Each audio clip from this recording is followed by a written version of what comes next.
Something in the mist! Something in the mist!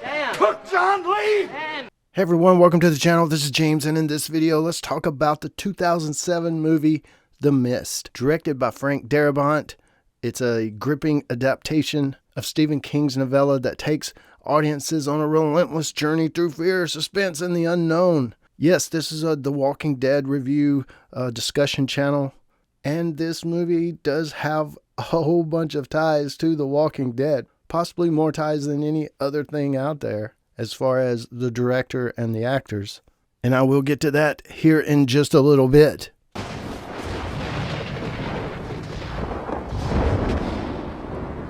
But The Mist, what a crazy movie. What a crazy little story by Stephen King. One of my favorite authors for sure. The Mist is a horror thriller. It's a cult classic at this point, I guess you could say. I don't know if it had a big audience when it came out, but I think a lot of people have seen it since and like it. It's become a classic. And Darabont, what a master at storytelling. And there was some fairly decent performances of the cast. It was a decent movie. The ending was a little, oh man, and not because it sucked, just because of what happened in the ending. But the film, it revolves around a group of people trapped in a small town supermarket when an, I guess you call it, otherworldly mist descends, and it brings these horrifying creatures. Tension escalates within the group. The real monsters become the human emotions of fear, paranoia, desperation, and that's a lot of how The Walking Dead is. The zombies are just this thing in the show to help tell the story, but people and how they feel and the decisions they make and all those kind of things, that's the real monsters of the story. So before I jump into the review of the story itself, let's talk about the actors real quick. Thomas Jane leads the cast, a great actor, one of my favorites. He does a compelling performance throughout the movie. And as we start talking about the cast, he was one of the possible picks to play Rick Grimes in The Walking Dead. And there's a bunch of cast, which several of them actually include Walking Dead actors. This is Frank Darabont, the guy that was in a comic book store and said, hey, check this out, Walking Dead. We should make this a TV show. Finally, it went around to the production studios. AMC finally picked it up. And the rest is history, right? But he got fired right at the first of season 2. Frank Darabont did. He's out of there. He's made some other movies, some Stephen King adaptations and others. And I would have to say, one of his movies, Shawshank Redemption, it's a Stephen King story, Frank Darabont film. Shawshank Redemption, possibly my number one. It's right up there in the top 3 probably, if it's not number 1. Like, one of my favorite movies. It's really great. I really loved it. The connections to The Walking Dead, they're numerous. And even though there's some main people here I'll be talking about, there's several bit players and as well as behind the scenes crew member type people that Frank Darabont liked to work with a lot of the same people. So he just carried some people right on over into The Walking Dead, cast some of the same people. We have Laurie Holden, who played Andrea on The Walking Dead. She's in it, along with Dale, the guy that played Dale, Jeffrey DeMunn. So how crazy is that, seeing them two together? This was pre-Walking Dead. We also have Sam Witwer. He's been in a lot of stuff, Star Wars type stuff. A lot of people know this guy from a lot of different things, but he's pretty big. He's become a lot bigger since. He was in The Walking Dead as the Tank Walker. Remember the guy, Walker in the Tank, first season with Rick? We have Melissa McBride in this, and what's crazy is she's just in it for a little bit at the beginning and a little bit at the end. And in the beginning, she's like, I got to go save my kids. My kids are out there alone. I got to go save them. So it's funny that in The Walking Dead, her relationship with kids and all the way through, just her whole character and relationship with the different kids and what happens to the kids and everything in The Walking Dead, it's kind of opposite, because in this movie, a spoiler alert, because I'm going to do the review anyway, she's looking for her kids in the beginning and runs out into the mist, and everybody else that does that dies. She somehow makes it, because at the very end, you see her in a truck of refugees with her kids. So she did make it to her kids and save her kids. And at the end of the movie, it was her and the 2 kids really that made it, more so than anybody else, made it out alive. So that's pretty crazy. And there's also Juan Gabriel Pareja. He plays Morales on The Walking Dead, and crazy, he plays a character named Morales in The Mist. And one other connection that I know of, there may be some more, you guys can tell me if there's more. Kelly Collins Lentz is in this film. And who is that? Well, that's the mother. It's an acting family. It's the actress mother to Madison Lentz, who played Sophia in The Walking Dead.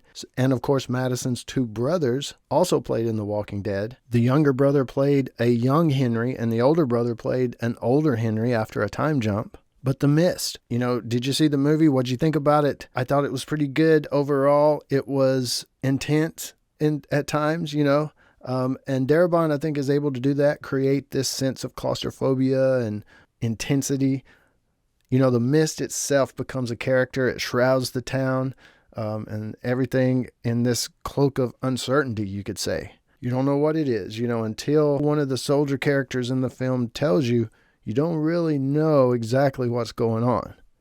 You have an idea. I think, because we knew the army base was there and stuff, I think a lot of people probably thought, well, it's got to have something to do with that. But it's a psychological horror film and thriller, if you want to say. It has some twists and turns, keeps the audience on the edge here and there. Of course, the main character, Thomas Jane, he's just went to the store to grab a few things. He has his son with him, and that's when the mist comes, and they have to stay in the store. And it's just the people, that's the whole thing about circumstances. Like, let's just say a catastrophe happens and you're in a building or you're in a store or you're gone somewhere away from home, and there's a few people trapped. You're on a boat and it's about to sink. The people with you in the store, the people with you on the boat, the people with you in that room, or whatever is happening in that moment. There's a connection, like, okay, we're in this together. But a film like The Mist, a show like The Walking Dead, we know in real life, a lot of times we can just know it by living life, right? That humans don't always get along. I could almost say never. But what happens in the grocery store, in the supermarket that they're in, it goes really crazy pretty fast. It seems like, to me anyway, as far as the religious aspect and the people clamping hold of that, wanting to kill people, like, give me the boy, there towards the end. They're like, I'm going to sacrifice the boy, to the monsters. But there's several good actors that's been in other things in this as well. I like Toby Jones, Brian Libby, William Sadler, Buck Taylor's in this. But also someone that just died. I'm making this video on 12/13 of 2023, just a few days ago. Andre Braugher, if I'm saying his last name right. He died recently in real life, so sad to see him go. I really like that actor, but a lot of cool actors in this, I thought, and it's one of those movies where, hey, let's write a script that just keeps everybody in one room or one building or one house, keeps the budget low, makes it a claustrophobic type story, but mainly keeps the budget low. And this was one of those type of films that pretty much all took place in this supermarket, except at the very end. And the ending, that's something that I want to talk about a little bit. I don't know how I would feel if a mist came up and big monsters from other dimensions, were killing people, eating people, spiders, type things, were making cocoons out of your friends. I don't know how I would feel, but it just seems...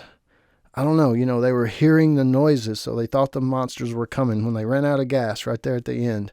And he had a gun with just enough bullets to kill everybody in the car except himself, and he was just going to go out and let the monster eat him. But when he went out of the car, the mist went away. It was just the army. It was just tanks and stuff. They were coming to save the day. Just 2 more minutes, just 5 more minutes, just a couple more minutes. And he would have been saved. His kid would have been all right. Everybody in the car would have been alive. I think I would have given it until the monster came right up to the glass myself, That's just me. I don't know. I don't know if I could do it. Like, I don't even know if I could do it, If it was in that situation, like I said, with monsters from another dimension, I don't know. You just can't really say how you would act or how you would feel. But it's almost like, in The Walking Dead, there was a little webisode that had this lady that that got bitten and told her kids, hey, there's a safe zone just just across the park over there, you know, try to get to it. And I'm going to let these zombies eat me while you get away. And that's a big thing, a discussion thing I've had with people in the comments about, man, it's so hard to let yourself get eaten alive. You know, I know it's to save the kids, and I would have done that as well, but I would have probably tried to go with the kids, you know, instead of just stay there. And I mean, maybe I'm just bitten and bleeding very badly, knowing I'm going to die any second. You know, there's just too many points to a situation, right? But that's one of the things I like about The Walking Dead, is that it makes you ask yourself, what would I do in that situation? What would I do if zombies were about to eat my friends? What would I do in a supermarket when another dimension opens up and monsters come out? I mean, there is a lot of shit going on in the world, humans against humans kind of thing, you know, especially right now, all through time, especially right now. But thank goodness, I guess we don't have to ask ourselves those questions, zombies or monsters from another dimension. But hey, I'm rambling. You guys let me know what you think about The Mist. I know you saw it. And let me know what you think about it down in the comments below. And you know I'll join you there. This is James in Nashville. As always, thanks for watching, and stay tuned for more dead stuff.